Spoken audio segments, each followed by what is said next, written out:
On sait depuis longtemps que les mammifères marins sont exposés à la pollution océanique, mais il était évidemment très compliqué de pouvoir mesurer les effets de cette pollution sur la santé des animaux, pour des raisons aussi bien pratiques que éthiques. Et donc, nous, dans notre cas, nous avons développé un nouvel outil qui va permettre d'étudier l'impact de cette pollution océanique chez les mammifères marins. Il s'agit de tranches de précision de tissu adipeux d'éléphants de mer. Alors, pourquoi le tissu adipeux? Donc, le tissu adipeux, c'est la graisse sous-cutanée chez les mammifères marins. C'est un tissu qui est, biologiquement parlant, très intéressant. C'est d'abord une éponge à polluants. C'est aussi un tissu qui joue un rôle clé au niveau de l'organisme. Il sécrète des hormones qui vont dialoguer avec l'ensemble de l'organisme. Donc, si le tissu adipeux est perturbé, ça veut dire qu'on va avoir des impacts globaux au niveau de l'organisme et de la santé de l'animal. C'est donc un tissu très intéressant. Pourquoi l'éléphant de mer? Eh bien, l'éléphant de mer, nous l'avons choisi comme modèle parce que c'est un mammifère marin qui est relativement facile à échantillonner. De plus, la colonie d'Año Nuevo se trouve à peine 30 minutes de route de l'Université de Californie à Santa Cruz.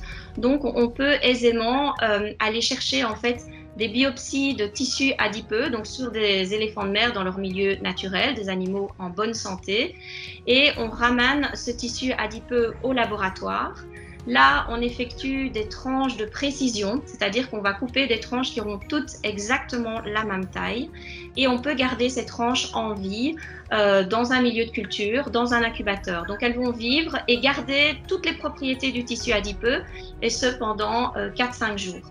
Et donc on va pouvoir alors étudier au laboratoire, donc exposer ces tranches à des polluants qui peuvent être des dérivés de plastique ou de microplastiques auxquels les mammifères marins sont très exposés.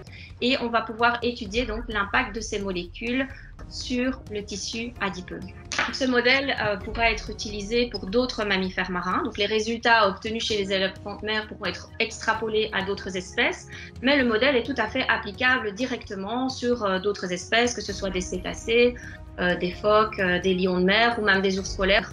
On développe aussi en fait le modèle sur le porc, donc en échantillonnant des porcs ici en Belgique, et on réalise aussi des tranches de précision sur du tissu adipeux de porc, et ça ouvre des perspectives plutôt en santé humaine pour comprendre aussi l'impact de perturbateurs endocriniens, l'impact de composés bioactifs, les interactions avec des cellules cancéreuses. Donc il y a toute une série de perspectives qui s'offrent à nous grâce à ce modèle.